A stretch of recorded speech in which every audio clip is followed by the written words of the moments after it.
Hi there, I'm Patch, and you'll be reading with me today.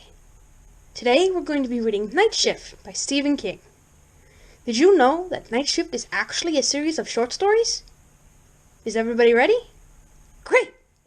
Now, let's settle down, grab some cocoa, and let's begin. The doorway. Richard and I sat on my porch, looking out over the dunes to the Gulf. The smoke from his cigar drifted mellowly in the air, keeping the mosquitoes at a safe distance. The water was a cool agua, the sky a deeper, truer blue. It was a pleasant combination. "You out of the doorway," Richard repeated thoughtfully. "You sure you killed the boy? You didn't just dream it?" "I didn't dream it, and I didn't kill him either. I told you that. They did. I am the doorway." Richard sighed. "You buried him?" "Yes." "You remember where?" "Yes." I reached into my breast pocket and got a cigarette. My hands were awkward with their covering of bandages. They itched abominably. "If you want to see it, you'll have to get the dune buggy. You can't roll this," I indicated my wheelchair, "through the sand." Richard's dune buggy was a 1959 VW with pillow-sized tires. He collected driftwood in it. Ever since he retired from the real estate business in Maryland, he had been living on Key Caroline and building driftwood sculptures which he sold to the winter tourists at shameless prices. He puffed his cigar and looked out at the Gulf. "Not yet. Will you tell me once more?" I sighed and tried to light my cigarette. He took the matches away from me and did it himself. I puffed twice, dragging deep. The itch in my fingers was maddening. "All right," I said. "Last night at 7 I was out here, looking at the Gulf and smoking, just like now, and—" "Go further back," he invited. "Further? Tell me about the flight." I shook my head. "Richard, we've been through it and through it. There's nothing—" The seamed and fissured face was as enigmatic as one of his own driftwood sculptures. "You may remember," he said. "Now, you may remember." "Do you think so?" "Possibly. And when you're through, we can look for the grave." "The grave," I said. It had a hollow, horrible ring, darker than anything, darker than even all that terrible ocean Corey and I had sailed through 5 years ago. Dark, dark, dark. Beneath the bandages, my new eyes stared blindly into the darkness the bandages forced on them. They itched. Corey and I boosted into orbit by the Saturn 16, the one all the commentators called the Empire State Building booster. It was a big beast, all right. It made the old Saturn 1B look like a redstone, and it took off from a bunker 200 feet deep. It had to keep from taking half of Cape Kennedy with it. We swung around the Earth, verifying all our systems, and then did our inject. Headed out for Venus. We left a Senate fighting over an appropriations bill for further deep space exploration and a bunch of NASA people praying that we would find something, anything. It don't matter what. Don Lovinger, Project Zeus's private whiz kid, was very fond of saying when he'd had a few. You got all the gadgets, plus 5 souped-up TV cameras, and a nifty little telescope with a zillion lenses and filters. Find some gold or platinum, better yet, find some nice, dumb little blue men for us to study and exploit and feel superior to. Anything. Even the ghost of Howdy Doody would be a start. Corey and I were anxious enough to oblige, if we could. Nothing had worked for the deep space program, from Borman, Anders, and Lovell, who orbited the moon in '68 and found an empty, forbidding world that looked like dirty beach sand, to Markham and Jax, who touched down on Mars 11 years later to find an arid wasteland of frozen sand and a few struggling lichens. The deep space program had been an expensive bust. There had been casualties. Peterson and Lederer eternally circling the sun, when all at once nothing worked on the second-to-last Apollo flight. John Davis, whose little orbiting observatory was holed by a meteoroid, and a 1 in 1,000 fluke. No, the space program was hardly swinging along. The way things looked, the Venus orbit might be our last chance to say we told you so. It was 16 days out. We ate a lot of concentrates, played a lot of gin, and swapped a cold back and forth. And from the tech side, it was a milk run. We lost an air moisture converter on the 3rd day out, went to backup, and that was all, except for nits and gnats until re-entry. We watched Venus grow from a star to a quarter to a milky crystal ball. Swapped jokes with Huntsville Control, listened to tapes of Wagner and the Beatles, tended to automated experiments which had to do with everything from measurements of the solar wind to deep space navigation. We did 2 mid-course corrections, both of them infinitesimal, and 9 days into the flight, Corey went outside and banged on the retractable DESA until it decided to operate. There was nothing else out of the ordinary until DESA, Richard said. "What's that?" "An experiment that didn't pan out. NASA SA went for deep space antenna. We were broadcasting PI and high-frequency pulses for anyone who cared to listen. I rubbed my fingers against my pants, but it was no good. If anything, it made it worse. Same idea as that radio telescope in West Virginia. You know, the one that listens to the stars? Only instead of listening, we were transmitting, primarily to the deeper space planets, Jupiter, Saturn, Uranus. If there's any intelligent life out there, it was taking a nap. Only Corey went out? Yes, and if he brought in any interstellar plague, the telemetry didn't show it. Still, it doesn't matter, I said crossly. Only the here and now matters. They killed the boy last night, Richard. It wasn't a nice thing to watch or feel. His head, it exploded, as if someone had scooped out his brains and put a hand grenade in his skull. Finish the story, he said. I laughed hollowly. What's to tell? I went into an eccentric orbit around the planet. It was radical and deteriorating. 320 by 76 miles. That was on the first swing.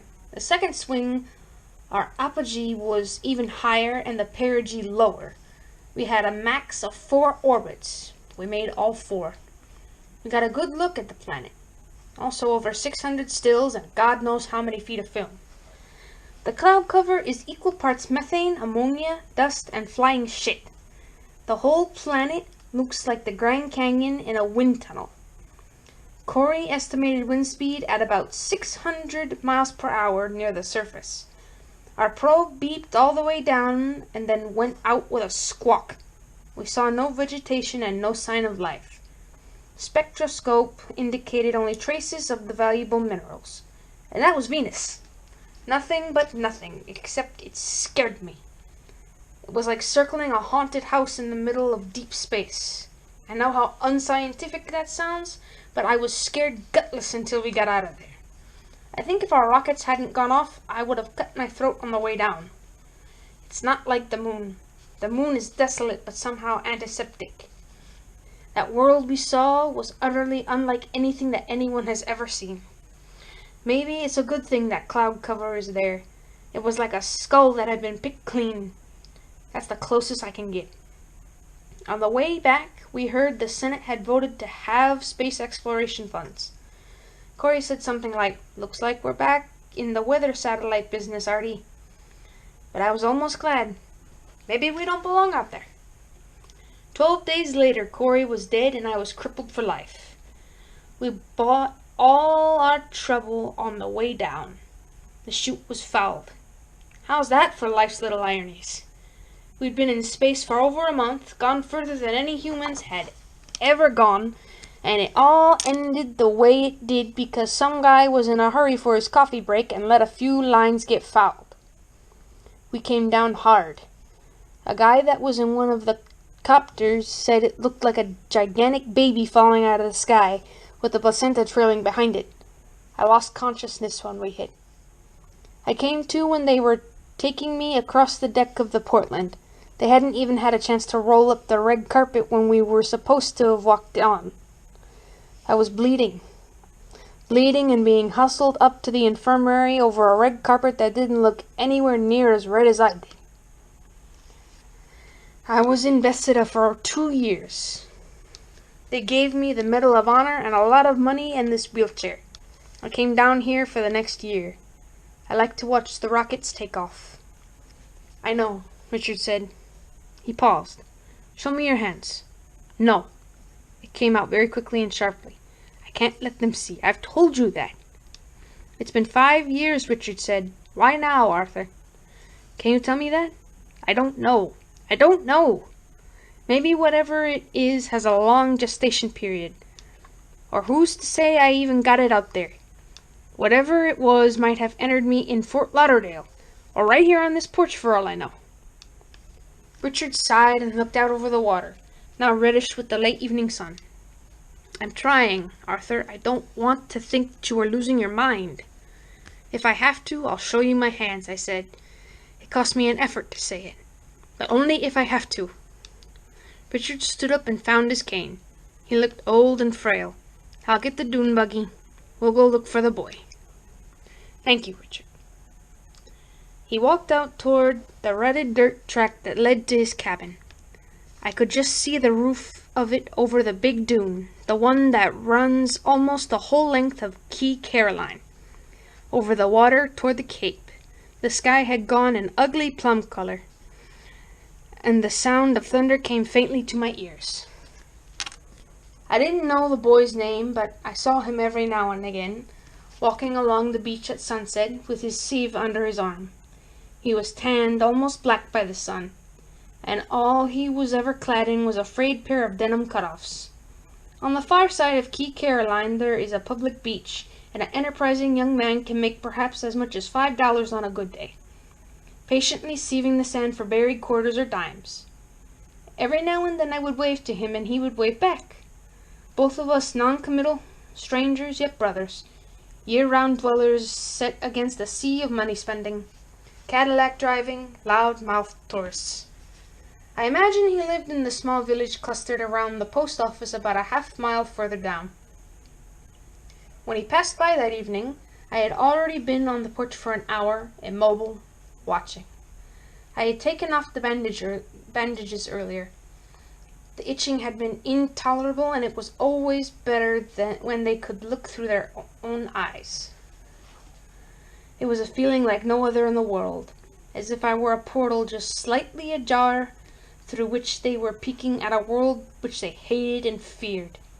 But the worst part was that I could see too, in a way. Imagine your mind transported into a body of a housefly looking into your own face with 1,000 eyes. Then perhaps you can begin to see why I kept my hands bandaged even when there was no one around to see them. It began in Miami. I had a business there with a man named Cresswell, an investigator from the Navy Department. He checks up on me once a year. For a while, I was as close as anyone ever gets to the classified stuff on our space program has. I don't know just what it is he looks for. A shifty gleam in the eye, maybe, or maybe a scarlet letter on my forehead. God knows why. My pension is large enough to be almost embarrassing. Cresswell and I were sitting on the terrace of his hotel room, sipping drinks and discussing the future of the U.S. space program. It was about 3:15. My fingers began to itch. It wasn't a bit gradual. It was switched on like electric current. I mentioned it to Cresswell. So you picked up some poison ivy on that scrupulous little island, he said, grinning. The only foliage on Key Caroline is a little palmetto scrub, I said. Maybe it's the 7-year itch. I looked down at my hands. Perfectly ordinary hands, but itchy. Later in the afternoon I signed the same old paper. I do solemnly swear that I have neither received nor disclosed any divulged information which would, and drove myself back to the quay. I've got an old Ford, equipped with hand-operated brake and accelerator. I love it. It makes me feel self-sufficient. It's a long drive back, down Route 1, and by the time I got off the big road and onto the Key Caroline exit ramp, I was nearly out of my mind. My hands itched maddeningly. If you have ever suffered through the healing of a deep cut or a surgical incision, you may have some idea of the kind of itch I mean. Live things seemed to be crawling and boring in my flesh. The sun was almost down, and I looked at my hands carefully in the glow of the dash lights.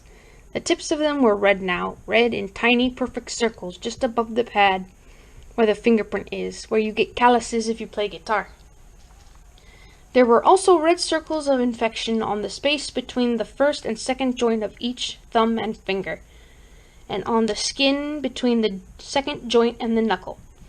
I pressed my right finger to my lips and withdrew them quickly, with a sudden loathing. A deep feeling of dumb horror had risen in my throat, woolen and choking. The flesh where the red spots had appeared was hot, feverish, and the flesh was soft and gelid, like the flesh of an apple gone rotten.